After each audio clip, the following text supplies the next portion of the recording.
اللہ کے سامنے اس کو اپنی حقیقت یاد کرا دے گا کہ میں کتنا بھی علم حاصل کر لوں، میرا ایمان ہے کہ اللہ کا کلام سپریم ہے.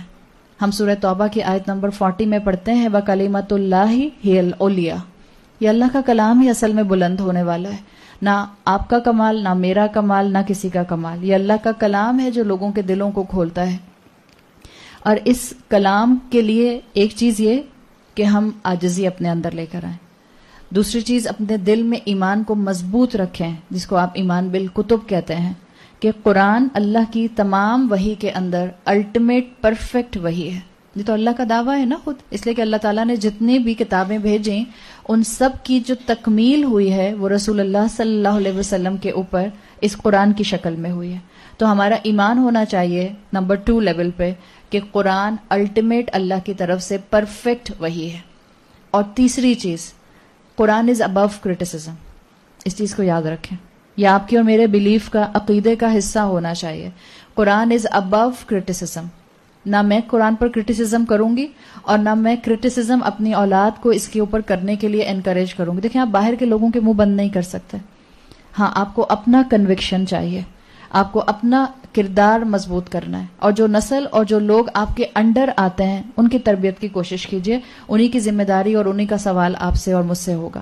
یہ میرا اور آپ کا ایمان ہونا چاہیے کہ اس قرآن میں جتنے بھی احکامات ہیں مجھے پسند آتے ہیں یا نہیں پسند آتے، کیا سب اللہ کی طرف سے؟ اس پر تو ایمان ہے نا کہ سب اللہ کی طرف سے. جو بھی قرآن کے احکامات ہیں یاد رکھیں وہ اللہ رب العزت کی طرف سے ہیں. اور اللہ نے جب بندوں کو قرآن کا علم دینے کی بات کی سورہ رحمان میں، تو اللہ تعالیٰ نے اپنا کون سا نام مینشن کیا؟ الجلیل مینشن نہیں کیا. کون سا نام مینشن کیا؟ الرحمن علم القرآن. اللہ رحمان ہے، یعنی اللہ کا دیا ہوا ہر حکم محبت سے بھرا ہوا ہے. چاہے مجھے اللہ کی محبت نظر آتی ہے یا نہیں نظر آتی، اللہ کا دیا ہوا ہر حکم رحمت سے بھرا ہوا ہے.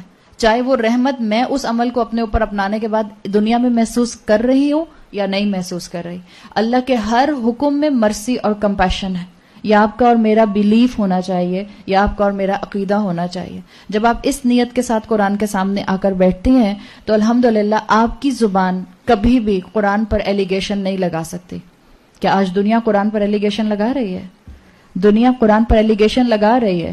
تو آپ اور میں وہ چند مٹھی بھر مسلمان ہیں جو اللہ تعالیٰ نے آپ کو، یا جہاں جہاں جو لوگ قرآن کی کلاسز میں جا کر بیٹھ رہے ہیں، یہ آٹے میں نمک کے برابر ہے. ہمیں لگتا ہے بہت زیادہ ہے. ذرا پاکستان کی کل آبادی دیکھیے کتنی ہے، آلموسٹ 20 کروڑ کے قریب ہے. کتنے لوگوں کو یہ لگژری ملی ہوئی ہے کہ وہ قرآن کا علم حاصل کرنے کے لیے اپنے گھروں سے نکل سکتے ہیں، اور ان کے آس پاس ان کے اپروچ کی جگہوں پر وہ کلاسز اویلیبل بھی ہیں. آٹے میں نمک کے برابر لوگ ہیں. تو آپ وہ چند لوگ ہیں جن کو اللہ نے قرآن کے سامنے لا کر بٹھایا ہے، جن کو اللہ موقع دے رہا ہے کہ آپ کی زندگی میں اتنی اللہ نے لگژریز رکھی ہیں کہ ہم آرام سے نکل کے آ رہے ہیں اور اللہ کی کتاب کا علم حاصل کر رہے ہیں. تو یاد رکھیں، آپ پر اور مجھ پر ذمہ داری آتی ہے.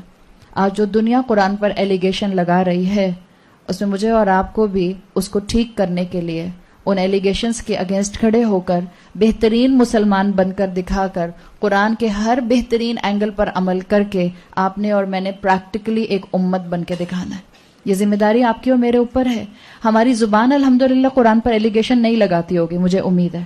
ہمیں کوئی حکم قرآن کا نہیں بھی سمجھ آتا ہوگا تو بھی ہم اپنی زبانوں کو روک لیتے ہوں گے. جیسے ہم سب خواتین بیٹھی ہیں تو یوزلی ہم خواتین کو وہ قرآن کا حکم نہیں پسند آتا جہاں قرآن نے مردوں کو 4 شادیوں کی اجازت دی ہے. ہم کتنا بھی دیندار ہو جائیں، ہم میں سے کسی کو بھی وہ چیز پسند نہیں آتی ہے. تو ٹھیک ہے، نہیں پسند آتی، نہ پسند آئے، لیکن اس کا ہرگز یہ مطلب نہیں ہے کہ ہم یہ کہنا شروع کر دیں کہ نہیں، یہ دین کا حصہ نہیں ہے. یہ دین کا حصہ ہے، ہمیں اس کو سمجھنا چاہیے. ہاں، یہ ضرور ہے کہ قرآن کی ایکسپلینیشن کے ساتھ بہت کیئرفل ہونا چاہیے. اسی لیے ہم نے آپ سے کہا ہے اور ہم نے اپنے فلائر میں لکھ دیا ہے کہ یہاں پر کوئی بھی چیز آپ کو میں اپنی طرف سے نہیں بتا رہی ہوں گی. یہاں آپ کو کلاسیکل سکالرز اور کنٹمپرری سکالرز جو بھی ہیں، اس لیے کہ کلاسیکل سکالرز وہ ہیں جن کے کندھوں پر رکھ کر کنٹمپرری سکالرز نے اپنے کام کو آگے بڑھایا ہے. یہی آپ کی ایکیڈیمیا کی اپروچ ہوتی ہے نا. سائنٹیفک سٹڈیز کیسے آگے بڑھتی ہیں، انٹیلیجنسیا کیسے آگے بڑھتا ہے، سائنٹیفک جو ڈسکوریز ہیں وہ کیسے آگے بڑھتی ہیں، ایسے ہی آگے بڑھتی ہیں نا. جو پچھلی صدی کے سائنٹسٹ تھے جنہوں نے ڈسکور کر لیا، انہی کی ڈسکوریز کو آگے فردر بڑھایا جاتا ہے. اسی طرح سے قرآن کو سمجھنے کا اصول بھی یہی ہے. آپ کے سامنے جتنی بھی بات رکھی جائے گی وہ ساری کی ساری یا تو کلاسیکل اسکالرس کی زبان سے ادا ہوئی ہے، ان کی کتابوں میں موجود ہے، یا وہ کنٹمپرری اسکالرس کے سامنے رکھی گئی ہے اور انہوں نے اس کو آگے بڑھا کر حالات کے حساب سے ڈرائیو کر کے بتایا ہے. اسی بیسس کے اوپر ہم اپنے مسئلوں کا حل انشاءاللہ قرآن سے لینے کی کوشش کریں گے. لیکن جو بھی ہم علم یہاں حاصل کریں یا جو بھی آپ کہیں بھی قرآن کا علم حاصل کریں، آپ کو ultimately and of the day یہ کبھی بھی کلیم نہیں کیا جا سکتا کہ کوئی انسان کہے کہ مجھے اس آیت کا مطلب مکمل سمجھ آ گیا. کوئی کہہ سکتا ہے؟ آپ نے کئی مرتبہ سورہ کہف سنی ہوگی. آئی ایم شیور آپ لوگوں نے ہو سکتا ہے سورہ کہف کی ایکسپلینیشن بھی کئی مرتبہ سنی ہو. لیکن یہ ہوتا ہے کہ نہیں ہوتا؟ آپ جتنی مرتبہ جس سورت کو بھی مختلف لوگوں سے سنتے ہیں، آپ کو اس کا ایک الگ امپیکٹ نہ ملتا ہے، آپ کو ایک اس کے الگ مفہوم اور معنی سمجھ آتے ہیں. یہ قرآن کے وہ خزانے ہیں جو کبھی ختم نہیں ہوں گے. آپ دیکھیں اسکالرس 30 والیوم کی تفسیر لکھتے ہیں اور آخر میں کیا لکھ دیتے ہیں؟ واللہ عالم، اللہ بہتر جانتا ہے. کہ ہم نے اپنی طرف سے تو ایفرٹ کر لی ہے، لیکن اللہ بہتر سمجھتا ہے کہ اللہ تعالیٰ نے اس میں کتنا اور خزانہ جو ہے وہ چھپا کر رکھا ہوا ہے. اور یاد رکھیں جو جتنا علم میں بڑھتا جاتا ہے، اس لیے میں نے آپ کو پہلی بات کی تھی، قرآن کا طالب علم ہونے کی حیثیت سے عاجزی سب سے پہلی چیز ہے. اور عاجزی صرف اس کلام کے سامنے نہیں، اس کلام کے سامنے عاجزی یہ ہے کہ آپ اس کے احکامات کو چیلنج مت کریں، اس کو سمجھیں. اگر عمل نہیں کر رہے، اول تو عمل کرنا ہے، یہ آپ کا اور میرا بیسٹ ایفرٹ ہونا چاہیے. اول تو عمل کرنا ہے. اور اگر میں قرآن کے کسی واضح حکم پر عمل نہیں کر رہی تو میں اس کو جسٹیفائی کرنے کے لیے قرآن کے حکم کو نگیٹ نہ کروں. میں کہوں ہاں ٹھیک ہے قرآن کا حکم ہے، اللہ مجھے بھی توفیق دے اور اللہ میری بھی ہدایت کے لیول کو بڑھائے. ہمیں یہ ماننا چاہیے. یہ بہت ہی زیادہ ہمبل وے ہے جس میں توفیق مل جاتی ہے انسان کو. اللہ دل کا ارادہ دیکھ کر، دل کا انکلینیشن دیکھ کر انسان کو موقع دے دیتا ہے کہ انسان آگے بڑھ کر پھر اللہ کے کلام کو تھام لیتا ہے عملی طور پر. سورہ آل عمران کے اندر آتا ہے، اللہ تعالیٰ نے فرمایا، سورہ آل عمران آیت نمبر 7، الراسخون فی العلم، جو جتنا علم میں پختہ ہوتا جاتا ہے، جو جتنا علم میں آگے بڑھتا جاتا ہے، یقولون آمنا بہ، وہ کیا کہتے ہیں؟ ہم تو ایمان لائے اس کے اوپر، ہم ایز اٹ از اس قرآن کو مانتے ہیں. کل من عند ربنا، یہ پورے کا پورا قرآن کس کی طرف سے ہے؟ یہ ہمارے رب اللہ رب العزت کی طرف سے ہے. سورہ آل عمران کی آیت نمبر 7 میں یہ آتا ہے. جہاں آپ کو قرآن کے احکامات میں لگے کہ کہیں ایمبیگوٹی آ رہی، دیکھیں قرآن کے 2 طرح کے احکامات ہیں. ایک آپ کہتی ہیں 2 طرح کی آیات ہیں، آیات احکامات اور آیات متشابہات.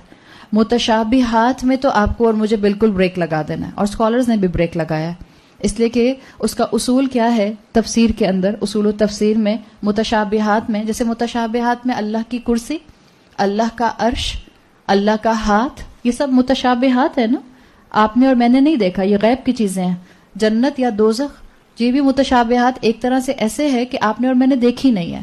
تو جتنی بھی قرآن کی وہ چیزیں جو ہم اپنی سر کی آنکھوں سے نہیں دیکھ سکتے ہیں، اپنے 5 سینسز سے جن کو ہم محسوس نہیں کر سکتے اس دنیا میں، ان کے لیے اصول یہ ہے کہ جو آپ کو اللہ اور اللہ کا رسول اور صحیح احادیث بتا دیں اس کو سن لیجئے، اس کے بعد خاموشی اختیار کر لیجئے. اس کے آگے اپنی انٹلیکٹ وہاں استعمال کرنے کی ضرورت نہیں ہے، وہاں پر اپنے آپ کو روک لیں. اور جو احکامات کا معاملہ ہے جو اللہ تعالیٰ نے اپنے رسول صلی اللہ علیہ وسلم کے ذریعے اور اپنے بعد کے مفسرین کے ذریعے واضح فرمایا ہے، اللہ سے دعا کریں. دیکھیں قرآن بتانے والے ہر طرح کے ہوتے ہیں، ہر طرح کے ہوتے ہیں، اس لیے اللہ سے دعا کیا کریں کہ اللہ جہاں میں جا رہی ہوں بولنے والے کو حق بولنے کی توفیق دے، اور جو حق ہو اس کو میرے دل میں اتار دے. یہ ہر دن نیت کر کے آئیں، ہر دن دعا کر کے آئیں.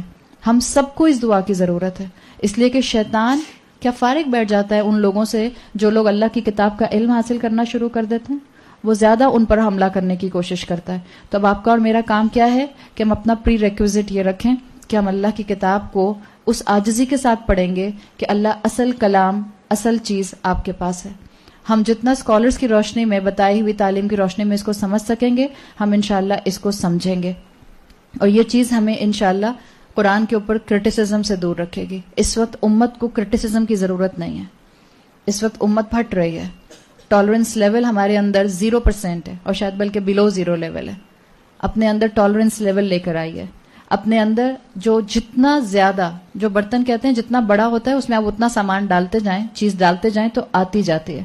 اپنے دل کے برتن کو بڑا کریں. آپ کو اس لیے میں نے اورینٹیشن میں کہا تھا جو دل صاف ہوتا ہے وہی دل اسپرچویلٹی کے لیے کھلتا ہے. جو دل صاف ہوتا ہے اس میں اللہ کی محبت آ سکتی ہے. جو دل صاف ہوتا ہے اسی کے اندر انسان عبادت کا بوجھ ڈال سکتا ہے. تو ہم اللہ سے دعا کرتے ہیں کہ اللہ تعالی ہمارے اندر یہ عاجزی لے کر آئے. ہر ایک آپ میں سے جو یہاں مختلف عمر کے لوگ بیٹھے ہیں, آپ میں سے ہر ایک کے پوٹینشیلز ہیں. ہر ایک کے اندر اللہ نے کوئی نہ کوئی ایک چیز ڈومیننٹ رکھی ہے, کوئی ایک صفت ہر ایک کے اندر. لیکن سب کو بولنے کی صفت نہیں ملتی. کچھ لوگ بہت اچھے رائٹر ہوتے ہیں, صحیح, کچھ لوگ بہت اچھے تھنکر ہوتے ہیں, کچھ لوگ بہت جو ہیں وہ اچھا فزیکل ورک کر سکتے ہیں. ہم میں سے جتنے بھی لوگ قرآن کے سامنے بیٹھیں گے, اللہ سے دعا کریں کہ اللہ میرے اندر جو آپ نے وہ ایک اسپیسیفک کریکٹرسٹک رکھی ہے اس کو میرے سامنے واضح کر دے, اور مجھے توفیق دے کہ میں اپنی اس کوالٹی کو دین کے لیے استعمال کروں. اور یہاں پہ جتنا بھی ینگ کراؤڈ بیٹھا ہے, کیونکہ الحمدللہ مجھے امید ہے کہ جو باقی میرے آگے پیچھے عمر کی خواتین ہیں, ہم لوگ تو اپنا وقت جو ہے وہ نہیں ضائع کرتے ہوں گے. اور اس بات کی نشانی الحمدللہ کہ ہم یہاں آ کر بیٹھے ہیں, کہ ہم مالز کے اندر اور ہم شاپنگز کے اندر اور ہم گاسپس کے اندر اور ہم کٹی پارٹیز کے اندر گھنٹوں, یا ہم فون پکڑ کر گھنٹوں گاسپس نہیں کرتے رہتے ہوں گے. لیکن جو ہماری یوتھ ہے, جو ہمارے نوجوان بچے ہیں, ان کو بہت زیادہ اپنے وقت کے استعمال کی اہمیت کو سمجھنا ہے. اللہ نے جو زندگی دی ہے, جو یہ جو جوانی کا وقت ہوتا ہے ہم سب سمجھ سکتے ہیں, جو اب اس وقت ہم میرڈ ہیں, اس لیے کہ شادی ہونے کے بعد جو رسپانسبلٹیز کا آپ کے اوپر انبار آتا ہے وہ اس سے پہلے کی زندگی ایسے لگ رہا ہوتا ہے کہ جیسے جنت تھی. جب آپ کی شادی ہو جاتی ہے اور بچے ہو جاتے ہیں اور میکا اور سسرال اور سب کچھ آپ کو کرنا پڑتا ہے. یہ جب تک آپ کی شادی نہیں ہوتی ہے, اگر اللہ نے نصیب میں رکھی ہے تو ہوگی الحمدللہ. اور اللہ سے ہم دعا کرتے ہیں کہ اللہ تعالیٰ ہر بیٹے اور بیٹی کو نیک خاندان اور نیک شوہر اور اسپاؤس عطا کرے. لیکن یہ وقت ہوتا ہے, یہ وقت ایک سیریل کے بعد دوسرا سیریل دیکھنے کا نہیں ہوتا. یہ وقت صرف اور صرف گیمز کھیلنے کا نہیں ہوتا. یہ وقت انسٹاگرام پہ گزارنے کا نہیں ہوتا. مسلمان قوم وہ چنے ہوئے لوگ ہیں جن کے کندھوں کے اوپر ایک بہت بڑی ذمہ داری ہے. آپ اور میں یہ وقت ایسے ہی نہیں گزار کے جا سکتے. جیسے ایک بلی اس دنیا میں زندگی گزارتی ہے, آپ میں جن کے گھر میں بلی ہوگی, میرے گھر میں ایک بلی ہے اور اس کو دیکھ کر میں بہت رشک کرتی ہوں. اسے کچھ کرنا ہی نہیں ہوتا, بس کھاتی ہے اور سو جاتی ہے, کھاتی ہے اور سو جاتی ہے, کھاتی ہے اور سو جاتی ہے. پھر میں سوچتی ہوں کہ ٹھیک ہے بھائی, اس کی یہی جنت ہے, یہی دنیا ہے اور یہی جنت ہے اس کی. ہمارے لیے تو اللہ تعالیٰ نے جنت عدن تیار کر کے رکھی ہے نا. تو ہمارا تو ایمان ہے کہ جتنا اس دنیا میں محنت کریں گے, ایفرٹ کریں گے, اسی ایفرٹ کا پھل تو ملے گا آخرت میں. تو اپنے بچوں کے اندر یہ چیز ڈالیں. اور جتنا یہاں پر ینگ کراؤڈ بیٹھا ہے, اپنے وقت کو اپنی سب سے بڑی کموڈٹی سمجھیں. یہ وقت ضائع کرنے کے لیے نہیں ہے, یہ وقت اللہ تعالیٰ نے انویسٹمنٹ کرنے کے لیے دیا ہے. اور جس کے پاس جتنی بڑی انویسٹمنٹ ہوتی ہے وہ اس کو اتنا زیادہ انویسٹ کرتا ہے. سورہ نجم کے اندر اللہ تعالیٰ نے فرمایا ہے آیت نمبر 39 میں, وَأَلَّيْسَ لِلْإِنسَانَ إِلَّا مَا سَعَى, انسان کے لیے اور کچھ نہیں ہے سوائے اس کے جس کی اس نے ایفرٹ کی. تو اللہ کے پاس پہنچیں گے تو کیا کہیں گے, اللہ دن کے 6 گھنٹے میں نے وہ سیریل دیکھا تھا, یا سیزن دیکھا تھا, یا مووی دیکھی تھی, یا ڈرامہ دیکھا تھا. اللہ نہ کرے کہ ہم خواتین کہہ رہی ہوں کہ ہم ایک کے بعد ایک رمضان ٹرانسمیشن دیکھے جا رہے ہیں, یا ہم ایک کے بعد ایک جو ہیں وہ ڈرامہ یا جو ہیں ہم مارننگ شوز دیکھے جا رہے ہیں. یہ ایفرٹ پوچھا جائے گا, اس کے بارے میں سوال ہوگا, کہاں گزارا تھا وقت, کس جگہ لگایا تھا. آپ کو اور مجھے پیپل آف ایکسلنس بننا ہے. اسکالرس کہتے ہیں جو کام کریں بہترین طریقے سے کریں. جیسے آپ میں سے جو خواتین ہیں افطاری بنائیں تو بہترین طریقے سے بنائیں. روتے ہوئے کیا افطاری بنانی تو پھر بھی پڑے گی, تو فائدہ, خوشی خوشی بنا لیں. اس خوشی خوشی بنانے میں آپ کے ہاتھ کی جو محبت اور مٹھاس ہے وہ آپ کی اولاد اور آپ کے گھر والوں کو ملے گی, تو آپ کے گھر میں آپ کو خود برکت محسوس ہوگی, فرمانبرداری محسوس ہوگی. جو کریں اس کو پوری کی پوری کوشش کے ساتھ کریں. اللہ کوشش کاؤنٹ کرتا ہے. اس کی فکر نہ کریں کہ میرے کہنے سے کیا ہوتا ہے. بعض اوقات مائیں کہتی ہیں میرے بچے سنتے ہی نہیں تو میرے کہنے سے کیا ہوتا ہے. آپ بچوں سے کہتے ہیں بیٹا اپنے اسکول میں بچوں کو فرینڈس کو بتایا کرو, بچے کہتے ہیں اس سے کیا ہوتا ہے. اللہ کیا کاؤنٹ کر رہا ہے کہ کتنے لوگوں نے آپ کی بات مان لی. کیا اللہ یہ کاؤنٹ کرتا ہے کتنے لوگوں نے میری بات سن لی؟ نہیں. اگر اللہ یہ کاؤنٹ کرتا ہوتا کہ کتنے لوگوں نے میری بات سن لی تو نوح علیہ السلام کے بارے میں کیا خیال ہے؟ نوح علیہ السلام نے کتنے سال تبلیغ کی تھی؟ 950 سال, 950 years. اور اگر آپ اس کا گراف بناتے ہیں تو وہ گراف تو ڈکلائن ہو رہا ہوتا کنٹینیوسلی. 950 سال میں صرف روایات میں آتا ہے 80 لوگ ایمان لائے تھے. 80, only 80. اللہ یہ نہیں دیکھے گا کہ آپ کی بات پر کتنے لوگوں نے بات مانی، اللہ دیکھے گا آپ نے ایفرٹ کتنے کی، آپ نے کوشش کتنی کی. رسول اللہ صلی اللہ علیہ وسلم کی احادیث میں آتا ہے قیامت کے دن جب سب انبیاء کھڑے ہوں گے، کسی کے پیچھے 10 فالوور، کسی کے پیچھے 3 فالوور، کسی کے پیچھے 2 فالوور، اور بعض انبیاء ایسے ہوں گے جس کے پیچھے کوئی فالوور نہیں ہوگا. تو کیا اللہ تعالیٰ ان سے یہ کہے گا کہ آپ کی ساری جو ہے وہ زندگی ضائع ہو گئی؟ اللہ ان کی کوشش دیکھے گا، اور کوشش انسان کو بہت اوپر لے کر جاتی ہے. ہم اللہ سے اسی کوشش کے ساتھ دعا کرتے ہیں کہ اللہ تعالیٰ ہمارے اس رمضان کو، اس کوشش کو ہمارے آخرت میں اللہ کی رضا حاصل کرنے کا اور جنت الفردوس حاصل کرنے کے لیے حجت بنا دے. ہم اسی عاجزی کے ساتھ سورۃ الکہف کو انشاءاللہ سمجھنا شروع کرتے ہیں. سورۃ الکہف مکی سورت ہے، اور اوتھینٹک سورسز کے مطابق بعض جگہ پہ یہ کہا گیا ہے کہ اس کی بعض آیات جو ہیں وہ مکی ہیں اور بعض مدنی ہیں، لیکن اوتھینٹک نیریشنز کے مطابق سورۃ الکہف پوری کی پوری جو ہے وہ مکی سورت ہے. رسول اللہ صلی اللہ علیہ وسلم کی بخاری میں حدیث آتی ہے جس کے الفاظ آتے ہیں سورۃ الکہفی، سورۃ الطٰہٰ اور سورۃ المریم العتق الاول. یہ شروع کی بالکل ریویلیشنز میں سے ہیں، مکی دور کی ارلی ریویلیشن میں سے یہ 3 صورتیں ہیں، کہف، طٰہٰ اور مریم.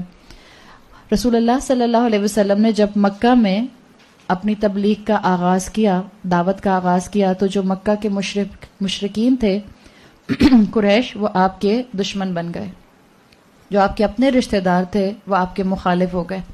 جو آپ کے بعض دوست تھے وہ بھی آپ کا ساتھ چھوڑ کر چلے گئے. اور یہ وہ وقت تھا جس میں آپ صلی اللہ علیہ وسلم کے بہت چند ساتھی تھے جو آپ کے ساتھ تھے، لیکن یہ ضرور تھا کہ نوجوان جو تھے مکہ کے وہ رسول اللہ صلی اللہ علیہ وسلم کے ساتھ جوائن کر رہے تھے، ایمان لا رہے تھے. تو مشرکین مکہ کو مسئلہ ہوا، ان کو پریشانی ہوئی کہ یہ اللہ کے رسول صلی اللہ علیہ وسلم، یہ جو محمد ہیں، یہ اپنا دین جو بتا رہے ہیں، ان کو آہستہ آہستہ فالوورز ملتے جا رہے ہیں. اور کیونکہ یہ وہ لوگ تھے مکہ کے جن میں کئی ہزاروں سال سے کوئی نبی رسول نہیں آیا تھا، اور یہ جو تھے یہ رسول اللہ کے خلاف بھی اچانک سے ہو گئے تھے، اس لیے کہ رسول اللہ کے فین ہوتے تھے، ایک طرح سے آپ کو صادق اور امین کہا کرتے تھے، آپ کے پاس اپنی امانتیں رکھوایا کرتے تھے. لیکن جب یہ اس طرح سے دین کا آغاز ہوا تو ان کے اندر کا گرج، ان کے اندر کا کینہ باہر آ گیا.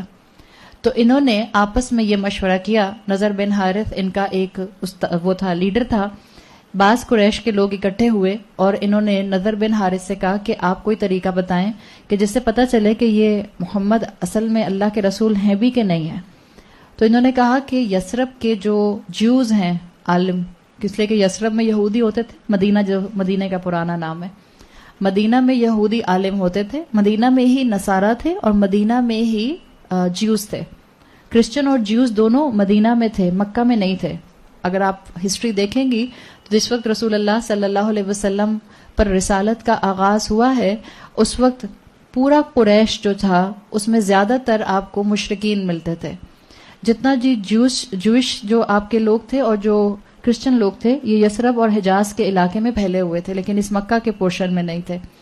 تو ان کے سرداروں نے مل کر یہ فیصلہ کیا کہ ہم اپنے میں سے ایک لیڈر کو یثرب بھیجیں گے اور وہاں پر وہ جو یہودی عالم ہیں ان سے پوچھ کر آئیں گے کہ ہمیں کوئی طریقہ بتائیں کہ کیسے پتہ چلے کہ یہ اصلی اللہ کے رسول ہیں، اور کیسے پتہ چلے کہ ہم ان کو جو ہیں وہ شکست دے سکتے ہیں، کیونکہ یہ اب پاپولر ہوتے جا رہے ہیں مکہ کے اندر. تو نضر بن حارث جو تھا یہ ان کے سارے لیڈرز کی طرف سے مل کر مدینہ پہنچا، اور جب یہ مدینہ پہنچا تو وہاں پر اس نے یہودی عالموں سے ملنا شروع کیا. تو جب ان کی آپس میں ملاقاتیں ہوئیں تو بعض یہودی علماء نے نضر بن حارث کو یہ مشورہ دیا کہ دیکھو تمہیں پتہ چل سکتا ہے کہ یہ اللہ کے رسول ہیں یا نہیں ہیں، یا ان کو جو ہے وہ کوئی جن آ کر جو ہے وہ ڈکٹیٹ کرتا ہے. آپ دیکھیں یہ جو بنی اسرائیل کی لائن تھی، جیوز کی لائن تھی، اس میں ہزاروں سال سے انبیاء مستقل اور رسول آ رہے تھے. آپ اگر وہ اس کا فیملی ٹری پڑھیں ابراہیم علیہ السلام کا، تو ابراہیم علیہ السلام ہی کے دونوں جو تھے وہ ذریت تھے، بنی اسرائیلی بھی اور ادھر یہ قریش کے لوگ بھی. بنی اسرائیلی جو تھے وہ چل رہے تھے اسحاق علیہ السلام سے، اور جو قریش کے لوگ تھے یہ چل رہے تھے اسماعیل علیہ السلام سے. لیکن یہاں اسماعیل علیہ السلام کی لائن میں اس ذریت میں کوئی نبی رسول نہیں آیا تھا، جبکہ بنی اسرائیلوں میں کنٹینیوسلی جو قرآن میں الفاظ آتے ہیں فقفینا، کہ یہاں پر اللہ تعالیٰ نے انبیاء کا تار توڑا ہی نہیں، ایک نبی جاتا تھا دوسرا آتا تھا، ایک جاتا تھا دوسرا جاتا تھا، اور بعض اوقات ایک ہوتا تھا تو ایک اور موجود ہوتا تھا، جیسے موسیٰ علیہ السلام اور ہارون علیہ السلام دونوں ایک ساتھ موجود تھے. تو نضر بن حارث جو تھا وہ یہودی علماء کے پاس پہنچا تو اس نے ان کو مشورہ دیا کہ تم اپنے ان صاحب سے جا کے جو اپنے آپ کو دعویٰ کر رہے ہیں کہ اللہ کے رسول ہوں، ان سے 3 سوال کرو. اگر وہ ان 3 کا جواب دے دیں تو وہ اللہ کے رسول ہوں گے، اور اگر وہ ان 3 کا جواب نہ دے سکیں تو تم ان کو قتل کر دینا. اس لیے کہ بنی اسرائیلیوں کی عادت تھی. کیا عادت تھی بنی اسرائیلیوں کی؟ اپنے انبیاء کو قتل کر دینا، اور انبیاء کو قتل کر دینا اور اس کے بعد پھر معافی مانگ لینا، اور پھر اللہ کے سامنے یہ سمجھنا کہ ہم اللہ کے چہیتے ہیں. یہ ان کا ایک طریقہ چلا آ رہا تھا. تو نضر بن حارث جب واپس مکہ آیا اور اس نے کہا کہ مجھے بنی اسرائیلی کے جو علماء ہیں انہوں نے 3 سوال بتائے. اچھا، یہ جو قریش کا علاقہ تھا، اسماعیل علیہ السلام کی جو ذریت تھی، کیونکہ ان میں کوئی کتاب نہیں آئی تھی کئی ہزار سال سے، ان میں کوئی نبی رسول نہیں آیا تھا، تو ان کو ان باتوں کا بالکل علم ہی نہیں تھا. ان کے پاس جو ابراہیم علیہ السلام کے حج کے طریقے یا طواف کے طریقے بھی تھے، وہ بھی آپ جانتے ہیں کہ وہ ڈسٹارٹ ہو چکے تھے. یہ طواف بھی برہنہ نیکڈ کیا کرتے تھے، اور ان کے حج کے طریقے بھی جو تھے بالکل ڈسٹارٹڈ تھے. تو جو 3 سوال بنی اسرائیلیوں نے ان سے کہا کہ آپ پوچھیں، ان میں سے ایک یہ تھا کہ آپ ان سے پوچھئے محمد سے کہ روح کیا ہوتی ہے. اور پھر یہ ان کے علماء نے بتایا تھا نضر بن حارث کو کہ اگر وہ بتا دیں کہ روح کیا ہوتی ہے، جس کا مطلب ہے وہ اللہ کے نبی نہیں ہے. اس لیے کہ روح کیا ہوتی ہے، اٹس بیونڈ آر امیجنیشن. اللہ نے انسانوں کو نہیں بتایا. سورہ بنی اسرائیل میں کیا آتا ہے؟ وَيَسْأَلُونَكَ عَنِ الرُّوحِ، تو اللہ نے جواب کیا دیا ہے؟ قُلِ الرُّوحُ مِنْ أَمْرِ رَبِّ. That's it. بتایا ہی نہیں کہ کیا ہے، کچھ نہیں بتائی ڈیٹیل کہ کیا ہے، بس اتنا بتا دیا کہ اللہ کا امر ہے، اللہ کا حکم ہے. کیا ہوتی ہے یہ نہیں بتایا، اور یہ کسی بھی شریعت کے اندر جو ہے وہ کسی بھی کتاب کے اندر نہیں بتایا گیا. تو جو یہودی عالم تھے انہوں نے ان کو بتا کے بھیجا کہ ان سے پوچھنا روح کیا ہوتی ہے، اور اگر وہ جواب دے دیں اس کا مطلب ہے وہ اللہ کے رسول نہیں، اور اگر وہ کہیں کہ اللہ بہتر جانتا ہے تو وہ اللہ کے رسول ہوں گے. دوسرا سوال انہوں نے یہ کہا کہ ان سے پوچھنا ان چند نوجوانوں کے بارے میں جو کہ غار میں پناہ لینے کے لیے چلے گئے تھے، اور پھر پوچھنا کہ ان کے ساتھ کیا معاملہ ہوا. یہ جو عرب کے لوگ تھے، اور خاص طور پہ جو مکہ کا علاقہ تھا، قریش کا علاقہ، یہ اصحاب کہف سے بالکل واقف نہیں تھا. ان کو بالکل کوئی ان تک سٹوری نہیں پہنچی تھی. اس لیے کہ اگر آپ ان کا جیولوجیکلی ان کا بیک گراؤنڈ دیکھیں تو یہ عرب کا علاقہ، یہ وہ علاقہ بنتا تھا بیچ کا کہ جس کے اندر یہ دنیا سے کٹے ہوئے تھے بالکل. ان کے اوپر آ کر کسی نے انویڈ بھی نہیں کیا. ان کے ایک طرف ایک بہت بڑی امپائر اور دوسری طرف بھی ایک بہت بڑی امپائر تھے. ایک طرف رومنز تھے اور ایک طرف پرشین امپائرز تھے. لیکن ان دونوں بڑی امپائرز نے کبھی اپنا بیک یارڈ بڑا کرنے کے لیے اس ایریا کے اوپر حملہ نہیں کیا. اس لیے نہیں کیا کہ یہاں بالکل بیرن تھا، آئل تو نہیں نکلا تھا نا اس وقت جیسے آج اس وقت سچویشن ہے. بالکل بیرن علاقہ تھا، تپتی صحرا ہوتی تھی، اور ڈیزرٹ کے اندر ٹیمپریچر 50+ جاتا ہے تو آپ دیکھیں کیا حال ہوتا ہوگا. پانی بہت ریئر تھا. یہ جتنی بڑی امپائرز دونوں طرف تھیں انہوں نے کبھی بھی انٹریکشن نہیں کیا. تو یہ عرب کا جو قریش کا علاقہ تھا یہ بالکل دنیا سے کٹے ہوئے تھے. ان کو نہیں معلوم تھا اصحاب کہف کیا ہیں. تو انہوں نے آ کر یہ بات اپنے لیڈرز کو بتائی کہ بنی اسرائیل کے علماء کہہ رہے ہیں کہ ان سے پوچھو کہ اصحاب کہف کا واقعہ کیا ہے اور ڈیٹیل کیا ہے. اور تیسرا سوال انہوں نے کیا کہ اس بادشاہ کے بارے میں بتائیے جس کو اللہ تعالیٰ نے مشرق سے مغرب تک کی کنگڈم دی تھی اور پھر اس نے ایک بہت بڑی دیوار بنائی تھی. ذوالقرنین کا ذکر کیا انہوں نے. تو یہ 3 سوال لے کے نضر بن حارث مکہ واپس آیا، اور انہوں نے یہ سوچا کہ ہم جائیں گے اکٹھے ہو کے اور رسول اللہ صلی اللہ علیہ وسلم کے پاس جو ہے ان تینوں سوالوں کو رکھیں گے. اگر وہ جواب دے دیں گے تو اس کا مطلب ہے کہ وہ اللہ کے رسول ہیں. یہ لوگ آئے اور انہوں نے یہ تینوں سوال رسول اللہ صلی اللہ علیہ وسلم کے سامنے رکھے. اب ایک جو طبرانی کی نریشن میں آتا ہے کہ اللہ کے رسول صلی اللہ علیہ وسلم کی اس وقت تک ایک روٹین بن چکی تھی کہ جبرائیل علیہ السلام ایک روٹین سے آیا کرتے تھے. بعض موقعوں پر آتا ہے کہ ہر 3 دن کے بعد آتے تھے، بعض موقعوں پر آتا ہے کہ ہر 15 دن کے بعد آیا کرتے تھے. تو اللہ کے رسول صلی اللہ علیہ وسلم سے جس دن ان قریش کے لوگوں نے، لیڈرز نے سوال پوچھے، وہ اس روٹین کے مطابق جبرائیل علیہ السلام نے اگلے دن آنا تھا. تو اللہ کے رسول صلی اللہ علیہ وسلم نے ان سے کہا کہ ٹھیک ہے، میں کل تمہیں اس کا جواب دے دوں گا. اور پھر آپ صلی اللہ علیہ وسلم اس کے اوپر انشاءاللہ کہنا بھول گئے تھے. تو بعض روایات میں آتا ہے کہ پھر 3 دن کے بعد، اگلے دن نہیں، 3 دن کے بعد جبرائیل علیہ السلام آئے، اور بعض روایات میں آتا ہے کہ نہیں 15 دن کے بعد جبرائیل علیہ السلام آئے. اب آپ سوچیں کہ رسول اللہ نے کہا تھا میں کل بتا دوں گا، اور وہ شخص جو کہ رسول ہونے کا دعویٰ کر رہا ہے اور وہ شخص جو کہ صادق اور امین ہے وہ کہتا ہے میں کل بتا دوں گا، اور پھر وہ کل نہیں بتاتے، پھر پرسوں گزرتی ہے، پھر ایک اور دن، پھر ایک اور دن، اور 15 دن گزر جاتے ہیں. تو جو قریش کے لیڈرز تھے انہوں نے رسول اللہ کو موک کرنا شروع کر دیا، مذاق اڑانا شروع کر دیا کہ یہ کہتے ہیں، کلیم کرتے ہیں کہ یہ اللہ کے رسول ہیں، اصل میں اللہ کے رسول نہیں ہیں. تو آپ صلی اللہ علیہ وسلم بھی بہت ذہنی اذیت سے گزرے ہوں گے ان دنوں میں جب تک کہ جبرائیل علیہ السلام نہیں آئے ہوں گے. بہرحال جو روایات اوتھینٹک نریشنز بتاتی ہیں کہ تقریباً 15 دن کے بعد پھر جبرائیل علیہ السلام آئے اور جبرائیل علیہ السلام ان تینوں سوالوں کے جواب لے کر آئے.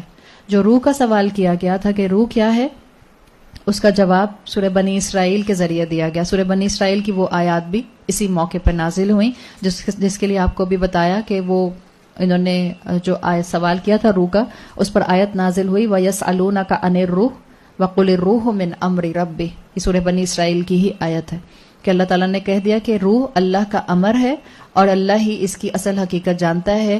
انسانیت کے لیے، انسان کے لیے اٹس بیونڈ امیجنیشن. اور باقی دونوں سوالوں کے جواب سورہ کہف کے اندر دیے گئے. جو اصحاب غار تھے، اصحاب کہف تھے، ان کا واقعہ سورہ کہف کے اندر آ گیا شروع میں، اور جو ذوالقرنین تھا اس کا ذکر جو تھا وہ آ گیا تقریباً سورہ کہف کے اینڈ کے اوپر کہ یہ کون ہے اور ان کے لیے اللہ تعالیٰ نے کیا چیز جو تھی وہ رکھی تھی اہم. تو اس طرح سے یہ سوالوں کے جواب جو تھے وہ اللہ تعالیٰ کے رسول کے ذریعے لوگوں کو دیے گئے.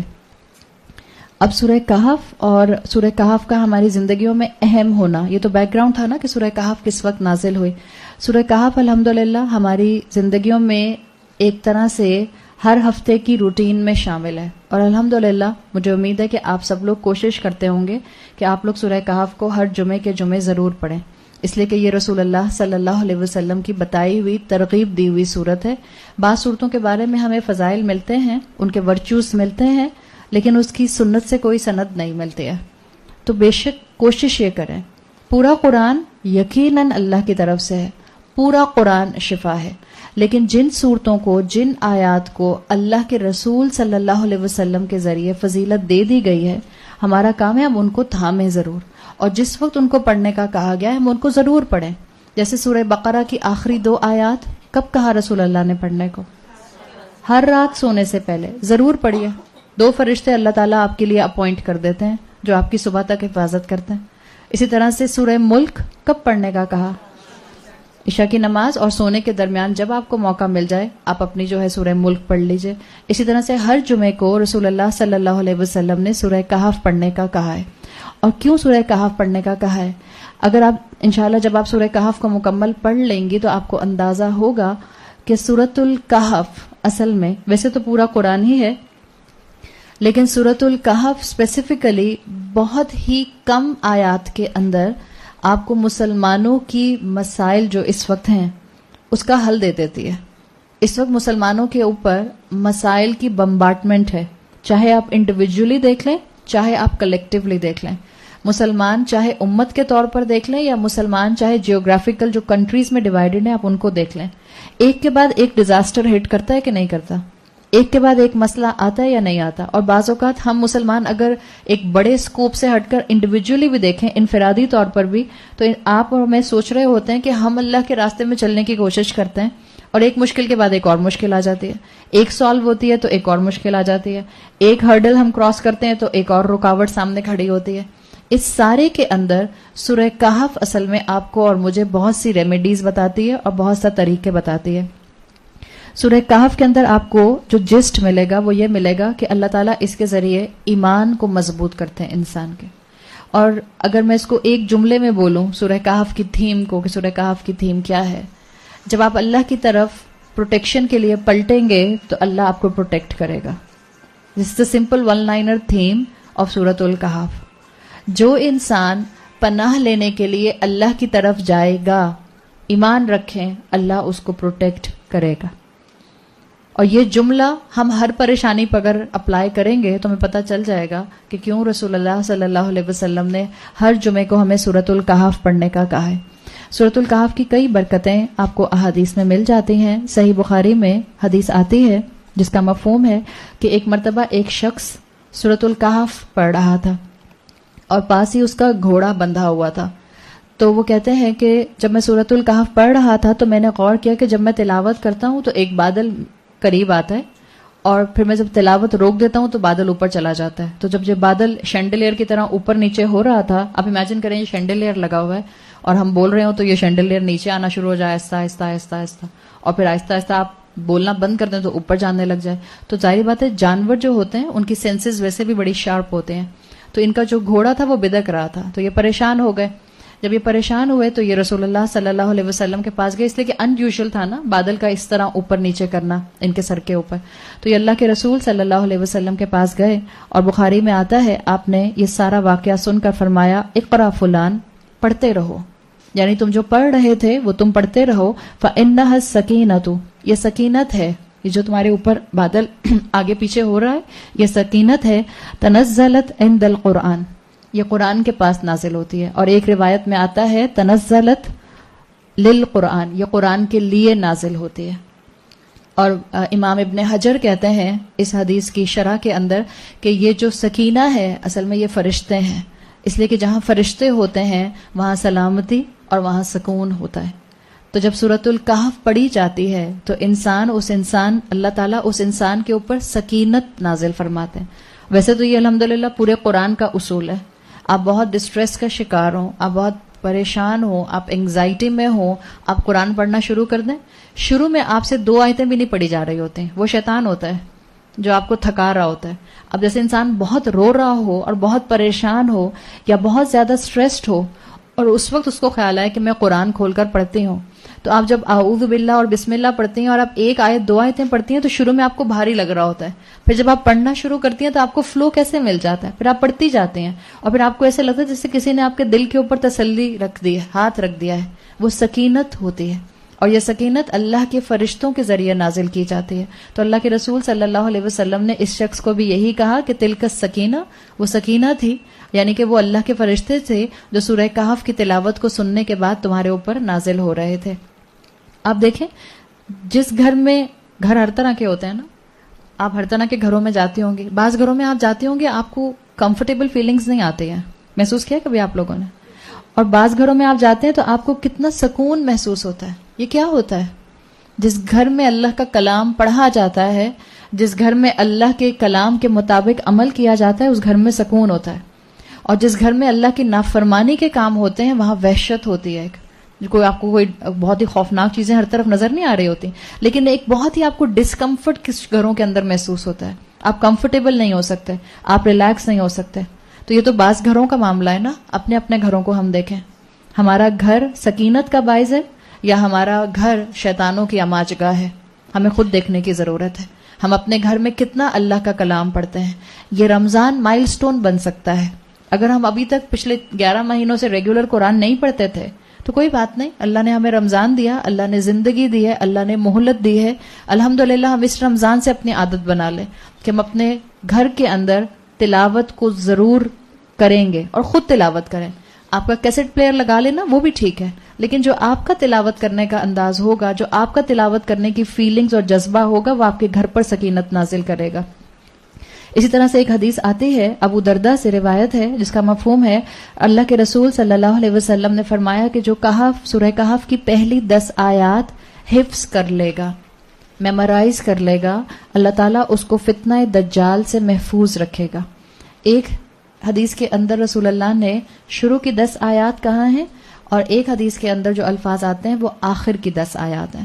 تو اب آپ کے پاس چوائس ہے, آپ چاہیں تو شروع کی 10 آیات یاد کر لیجئے یا آپ چاہیں تو آخر کی 10 آیات یاد کر لیجئے. آپ نے فرمایا من حفظ 10 آیات من اول سورۃ الکہف عصم من الدجال, جس کسی نے سورہ کہف کی شروع کی 10 آیتیں, اور ایک اور سند سے آتا ہے من آخر الکہف, جس نے آخر سورہ کہف کی 10 آیتیں حفظ کر لیں, اللہ تعالیٰ اس کو بچائے گا فتنہ دجال سے.